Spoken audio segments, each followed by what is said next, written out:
Appreciate the opportunity to be here to share what God's doing in my life and in my family's life. We are all a unit. We are all called to missions, and we do that through an organization called Youth with a Mission. Here, within the last year or so, I feel like that there's been a bit of a transition that's been happening in our lives, and our mission field looks a little different. But we always say the mission field is where your feet are, and so for me personally, God has called me into filmmaking and video cinematography, specifically with lighting in that. You know, if you're ever looking at a movie and you're seeing the way it's either being lit or, you know, they're outdoors and the moonlight looks like, why can't we ever see that kind of moonlight around here? It's because it's fake. And somebody else puts a really big light just out of frame to look so great, you know? And so that's really what I have a heart to do. You know, I believe that the God that we serve was a lighting guy as well. You know, hence Genesis, when he says, and let there be light. I saw that and I was like, all right, God's a lighting guy. That's what I want to do. No, but God does it all. You know, God does everything. He is the author and the finisher. He is the ultimate creator. And anything that we are doing is just a mirror of something that he has already done. And so, you know, I feel like the Lord has called me into media because it is such a strong tool. You know, Jesus himself, I've said it, but Jesus was a storyteller. You know, he told stories. He told them in the forms of parables to teach lessons. He didn't just tell his 12 disciples, you got it wrong, this is how it goes. Bam, bam, bam, bam. He would tell them a story. And then after, they would ponder that story, and then they would either come back with questions or they would come back with a sense of revelation. They had learned something. They had grasped something for themselves instead of just something like facts. You know, and Jesus as a storyteller, I think that that's only evolved as we've carried on with life. Naturally, it's just evolved. And now there's some really great Christian movies. There are really great Christian resources that we find on TV in the form of cinema or video. You know? So the average person, that's none of us in here, okay? I'm just going to rattle off a couple little facts and, you know, roundabout for everybody else, none of us here. But the average person consumes about 3 hours a day of either TV or media. About 3 hours a day. Now, again, just want to preface, I know that's none of us here. None of us. You know, none of the doom scrolling happening or the endless spider webbing of YouTube videos. You know, you're trying to figure out how to add on to a porch, and then after that, you're like in the kitchen cooking something because you just got there. Okay, maybe just me that's done that. But let's just take that and take a 5-day period at 3 hours a day. That makes 60 hours in a month of media or TV now. 720 hours in a 1-year span. And that's only 5 days a week, not 7. That is 1 month, 30 days straight, 24/7 of media consumption happening. The average person watches about 50 movies in a year. And so what I'm saying here is media is a huge tool to get the gospel out. Yeah. You know, God's heart is for every part of society. Business, you know, missions and getting the gospel out to unknown peoples and tribes and tongues. Entertainment. You know, missions teams, they need accountants for the different types of things they do. But America is a mission field. It really is. Just as much as some of these other places. It's just as lost, and the entertainment industry is dark. Yeah. It is very dark.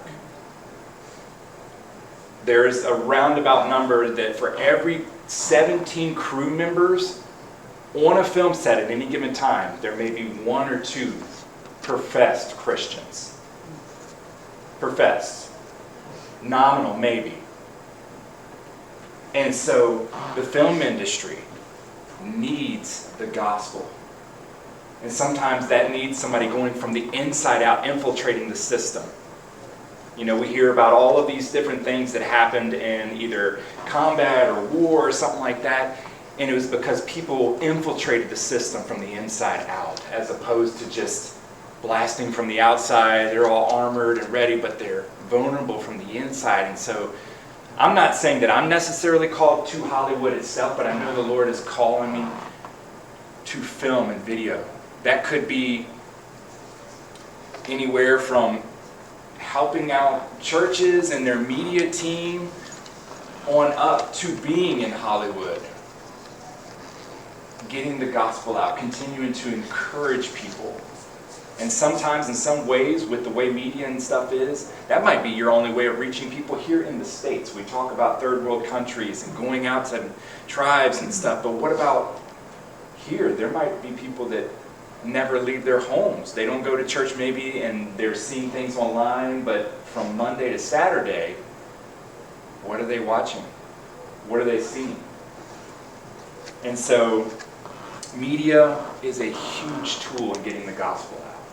Huge tool. And so, January 2nd, my family and I will be flying out to Kona, Hawaii, where I will be staffing and learning more about film and helping other people that are passionate, that have that same calling, to either get into the film industry or continue to make media that shares the gospel of who Jesus is, that gets the word out there beyond what maybe a voice can do, beyond where my feet can take me. There are videos that will go out and people will see that I'll never meet. And so, at this time I'm going to go ahead and have Heather come up. Oh, I forgot about that. It was black right here, so. Is this up? Yep. One? Sure. We may need to cut some of the lights. Yep. So I will show you guys just a short video that I was able to make. I went for 6 months and actually did the film school that I'm going to be going to staff. And during that time, we made about close to 17 short films, ranging from about 5 minutes on up to almost 20-ish minutes. And so I just kind of put together these short films just for you guys to be able to see.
Well, as we just watched Cody share a collection of short films that he was a part of, we didn't sit and watch every individual film. We didn't even hear what was being shared in each of these short films, but we can see that a story is being communicated.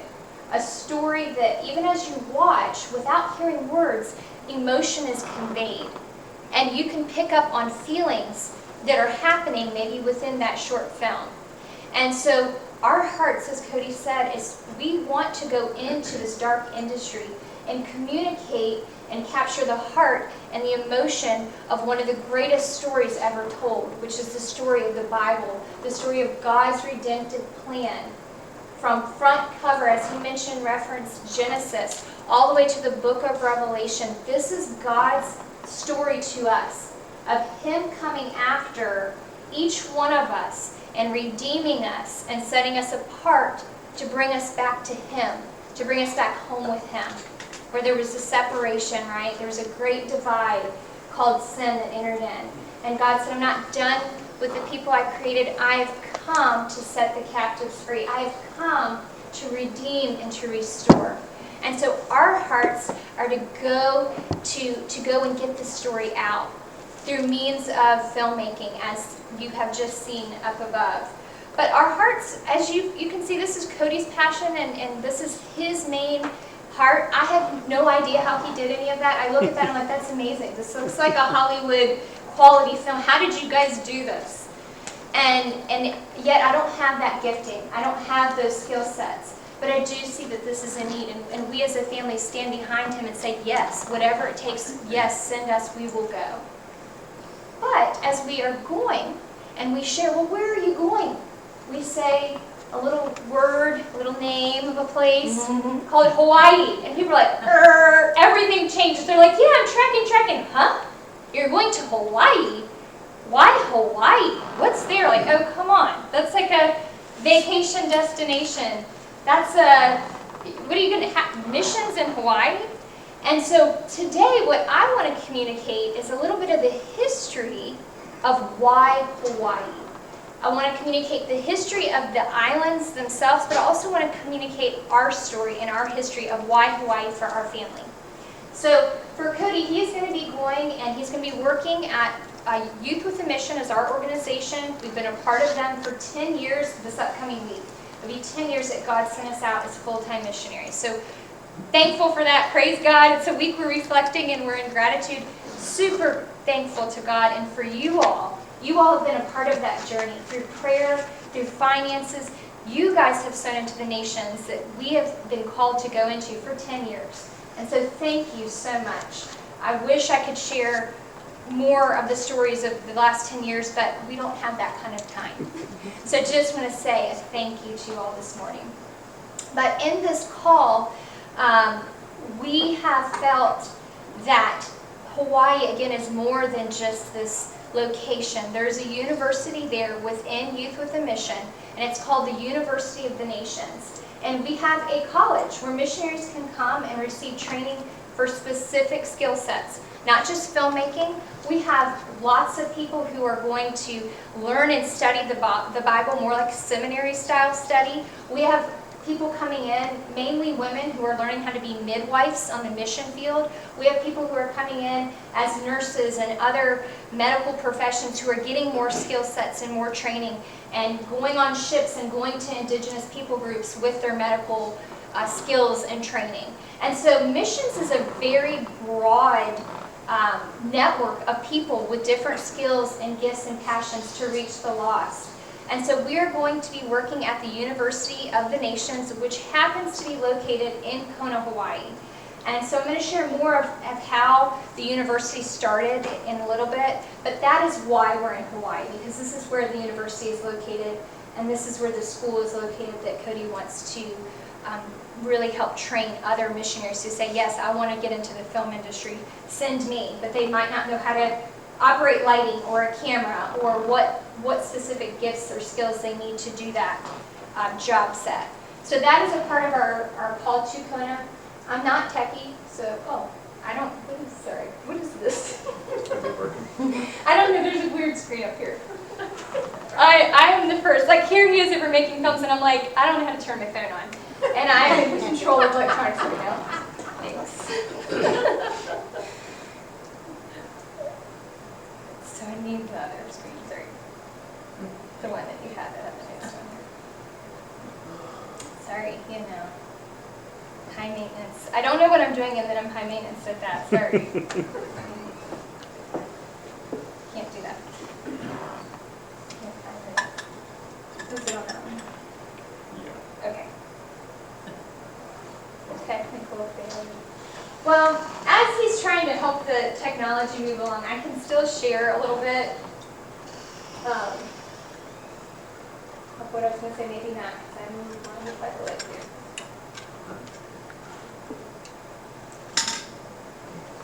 Anyway, we'll move along. This word that is on the screen is aloha. Pretty much everybody in here has probably heard aloha. And if I were to ask you, what does aloha mean? You probably would say it means hello. It's a greeting. While that is true, aloha actually means a lot more. To the Hawaiian people, aloha literally translates in the Hawaiian language exchange of breath, exchange of life. And if you were Hawaiian and you grew up in Hawaii, you would know that aloha is way more than hello. And actually, I do need you again. If you were Hawaiian, you would know that the traditional form of aloha would look something like this.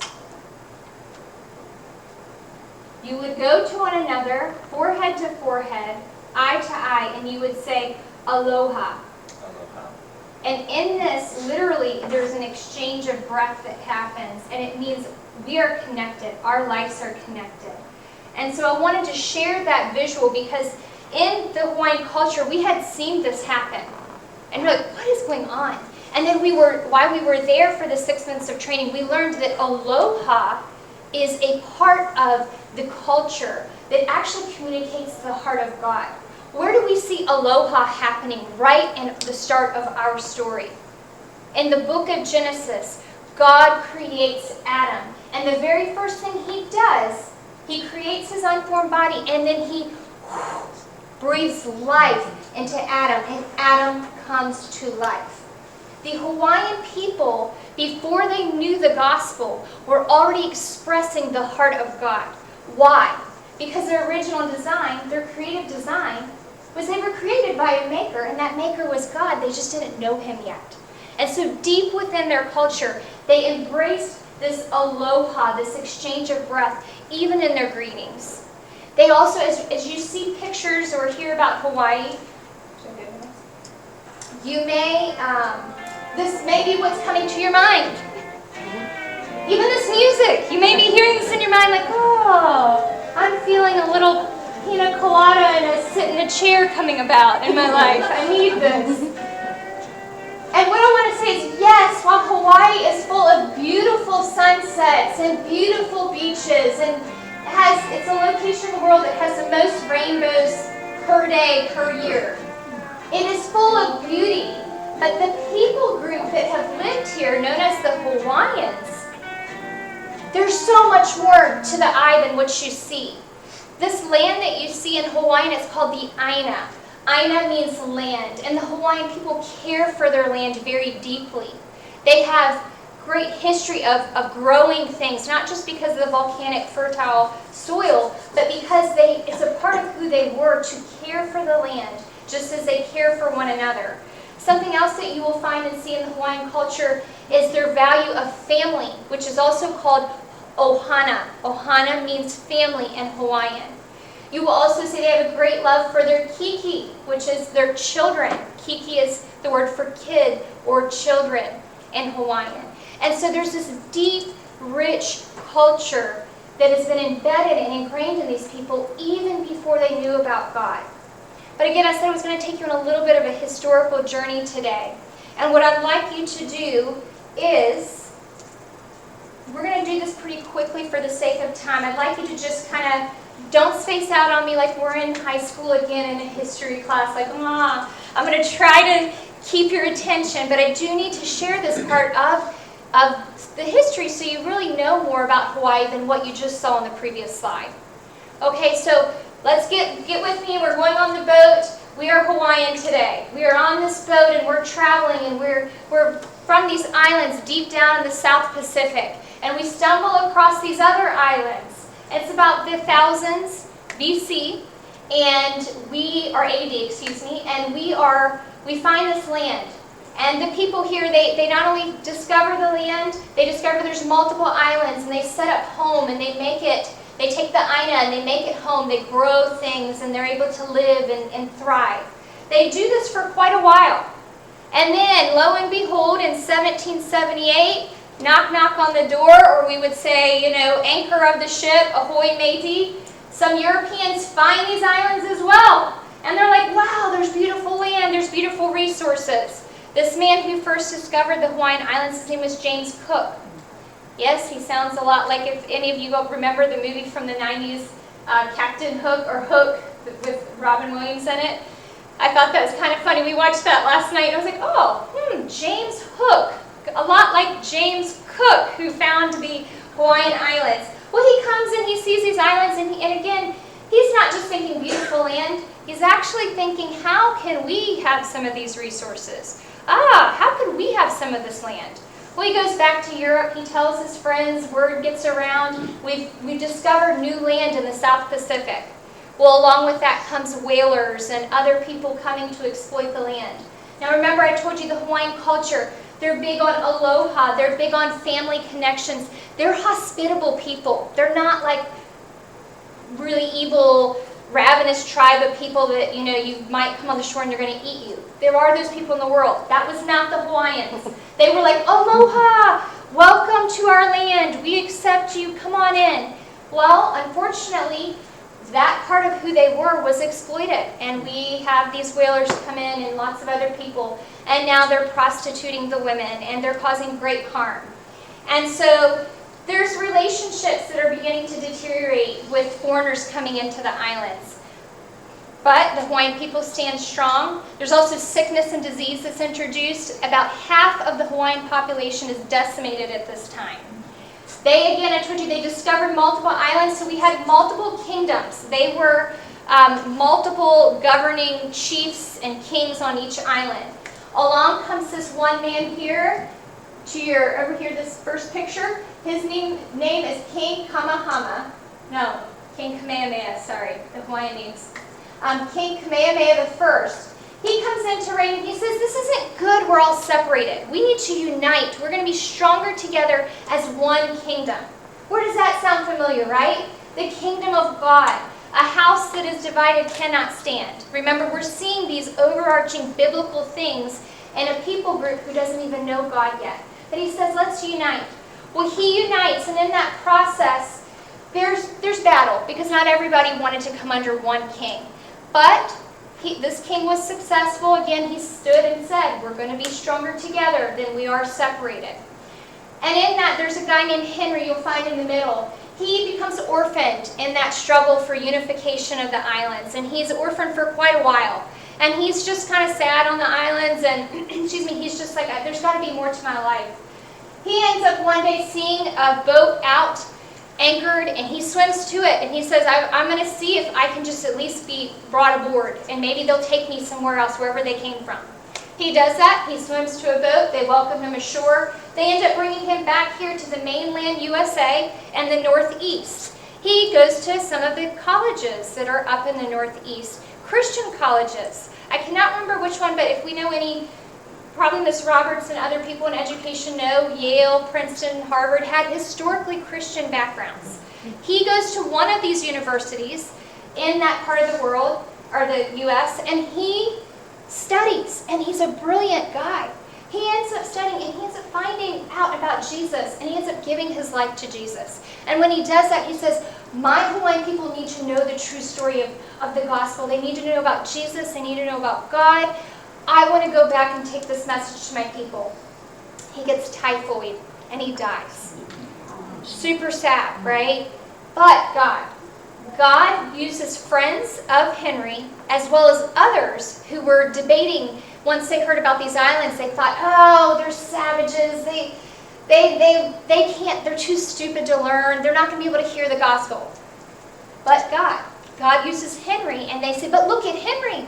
He's from the Savage Island. He's brilliant. He believed in Jesus. We should go. The friends of Henry and others are finally convinced we can take this gospel to the Hawaiian Islands.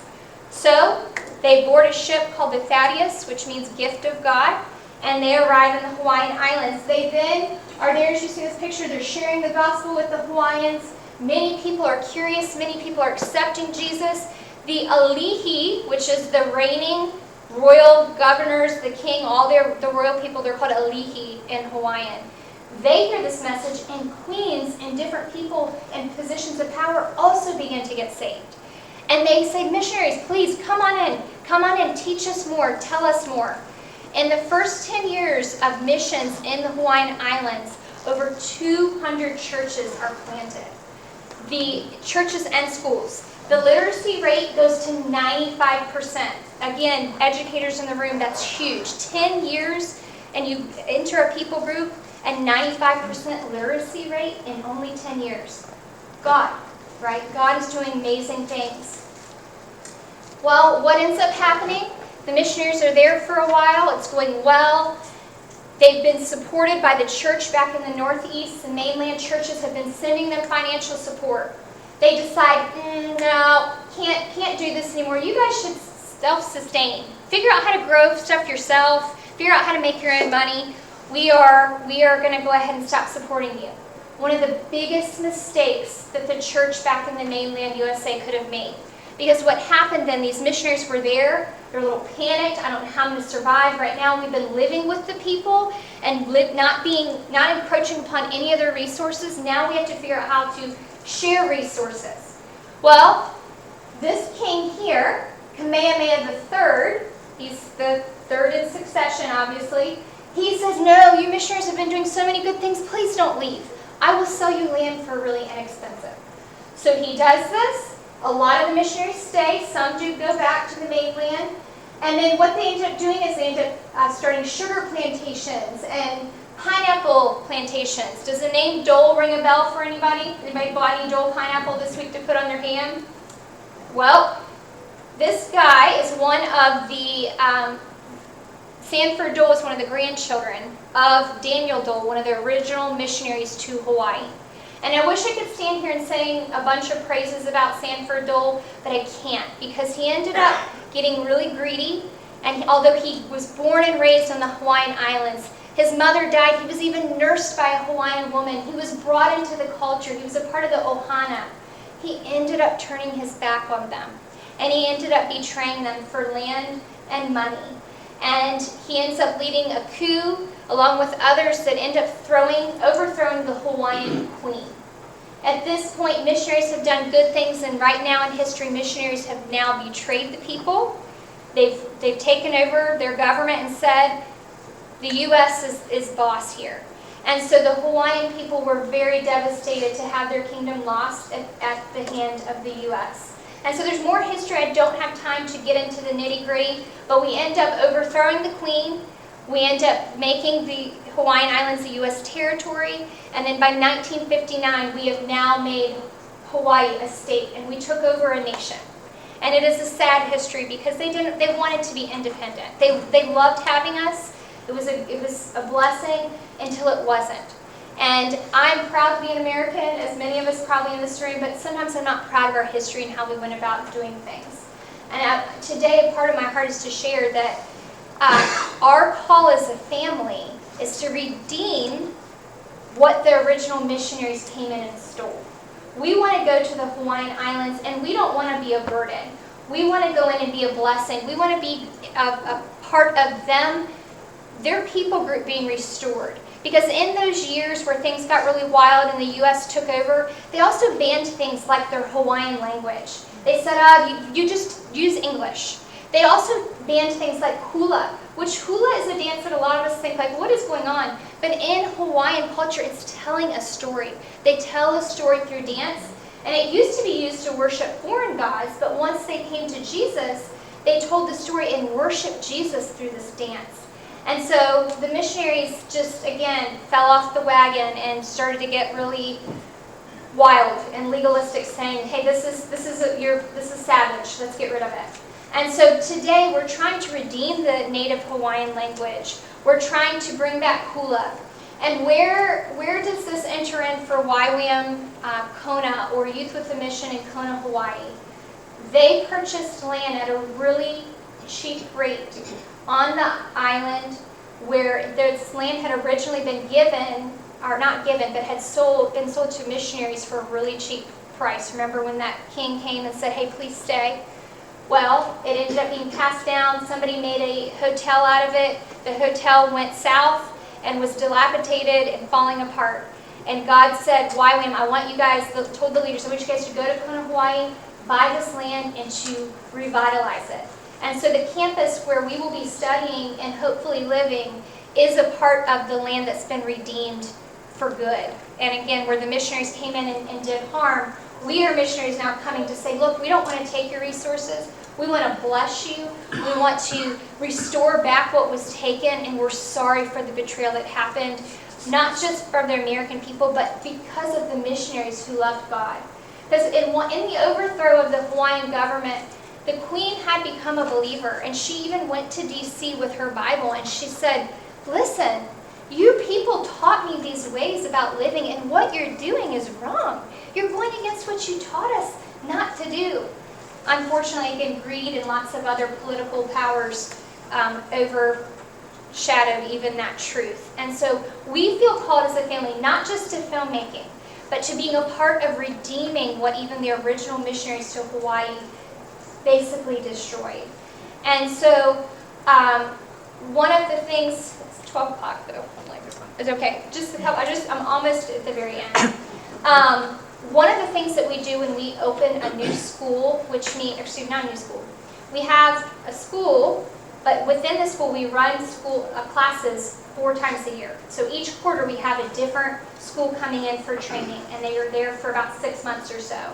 And a part of what YWAM Kona does to redeem what was lost is we have built a good relationship with the native Hawaiians, and we have asked them permission to be on their land. Because remember, they didn't ask before. They came aboard, like the original missionaries did, but remember whalers and everybody, they just came and exploited. YWAM says, no, we're not going to do that. Is it okay that we're on your land? Is it okay we're bringing students in every quarter? And the local people that they've befriended said, yes, not only is it okay, but we will welcome you with a Hawaiian protocol, which is a welcoming ceremony. So I don't know if you can hear a little bit of how this goes.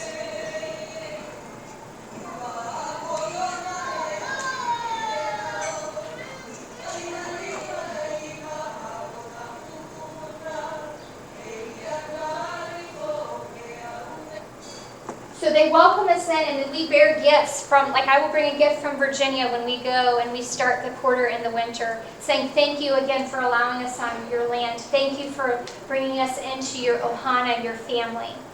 And we also are really big into redeeming, again, hula. Remember I told you the missionaries said, hula's bad, it's evil. We said, no, no, no, it is good. It's telling the story of God. Here's a little example of girls. Clearly they're not Hawaiian, they're missionary kids. And they have developed a heart for hula and sharing the gospel through the dance. And so here they are a part of doing the Hawaiian tradition of dedication. And we just opened this building called the Lokahi Center. And Lokahi in Hawaiian translates to unity. And so they are doing a song and a dance that represents unity.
And so for us, we hope, I'm going to share a little, I'll close in this.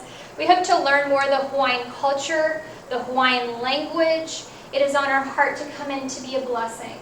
And we are trusting God. We have no idea, like we moved January 2nd, we don't have a house yet. We're waiting to get housing on the campus, but it's not guaranteed because it's such a large training center for missionaries.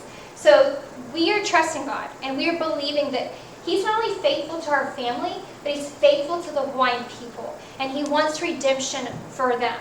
He doesn't want them to be exploited and just have tourists come every year to trash their beaches and to destroy their aina, their land, and their culture. But He wants believers to come in and say, no, I see you.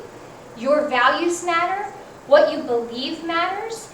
And we're sorry. And so that is a part of our heart, is to come in and to bridge the gap, to bring lokahi, which is unity, which can only be found through Jesus. We know it can't be found in any other way.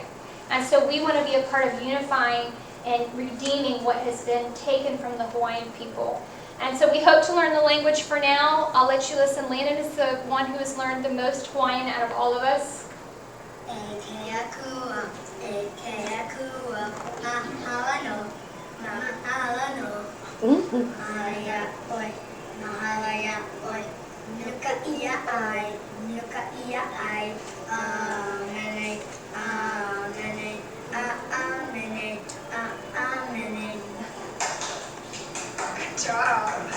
So, and this, what they were singing, part of the lyrics read, "Dearest Lord, our thanks to Thee." And so they're singing thank you to the Lord. And this little guy beside him, his name's Isaiah. He's from Germany. He has been away off of the island as well. And we are flying in on the 2nd, and he flies in January 1st. So Landon and Isaiah will be united back together because his mother is a nurse on one of our ships that goes out to Indigenous people groups. So we're excited for what God has in our future. It is definitely unconventional. Even when you say, hey, I'm supporting a missionary to Hawaii, you're probably going to get a lot of, huh? But today, my prayer and my hope is that after you've heard more of the history, you will now know a little bit more to educate people that actually no, Hawaii is more than a tourist destination. It's actually way more. There is a people group there. They have their own language, and they were once a kingdom. And they love Jesus. And there's still people on the island that don't even have the Bible translated into their dialect of Hawaiian. And so there's a lot of work. And not everyone on the island is saved, just like not everyone in Amelia County is saved. So there's still a lot of work to be done there. So we want to say mahalo. That is thank you in Hawaiian. And we just thank you guys genuinely for being a part of this redemption story that is so much bigger than us. And so please keep us in your prayers, and we love y'all and are so thankful for each and every one of you guys. And that is